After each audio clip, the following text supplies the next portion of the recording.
पश्चिम बंगाल हिंदुस्तान का, हिंदुस्तान ही में है ना, कहीं और तो नहीं है ना। वैसा लग रहा है कि वहां एक सीज हो रही है, सेंट्रल गवर्नमेंट के पर्सनल की सीज हो रही है। इतना तो मैंने हिंदुस्तान के इतिहास में कभी नहीं देखा। हम कई चुनाव लड़ भी चुके हैं, देख भी चुके हैं। इस तरह से जितने लोग सीएपीएफ के वहां तैनात हैं, वो मणिपुर में नहीं है, जम्मू कश्मीर में नहीं है, लेकिन वहां है क्योंकि आपको युद्ध चल रहा है, भारी युद्ध कोई चल रहा है, कोई आक्रमण कर रहा है कि आपको उनके इतने सीएपीएफ पर्सनल आपको रखने की जरूरत है?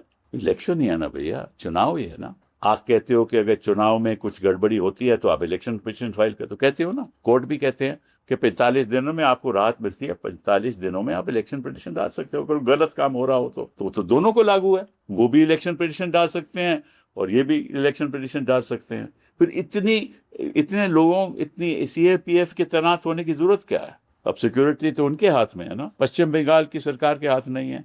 अब तो ईसीआई सब कर रहा है। तो अगर ईसीआई सब कर रहा है, सीएपीएफ भी वहां है, सिक्योरिटी उनके हाथ है, फिर डर किस बात का? और पोलिंग बूथ पे पोलिंग एजेंट भी हमारा है, उनका भी पोलिंग एजेंट है, टीएमसी का भी पोलिंग एजेंट है, बाकी जो चुनाव लड़ रहे हैं वो पार्टी जो भी लड़ रही है उनके सारे के पोलिंग एजेंट हैं, उनके इलेक्शन एजेंट हैं। सिक्योरिटी आपकी है, अंदर जाने की अनुमति आप ही देते हैं। वहां एंट्री, जब तक आईडी कार्ड नहीं दिखाओगे तब तक एंट्री नहीं होगी।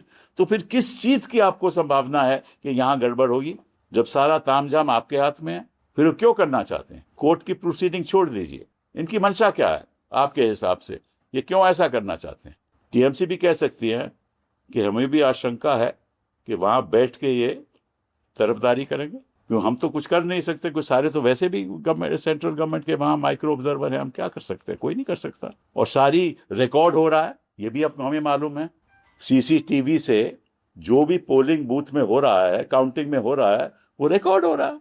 अब जब रिकॉर्ड हो रहा है तो फिर किस चीज का डर है?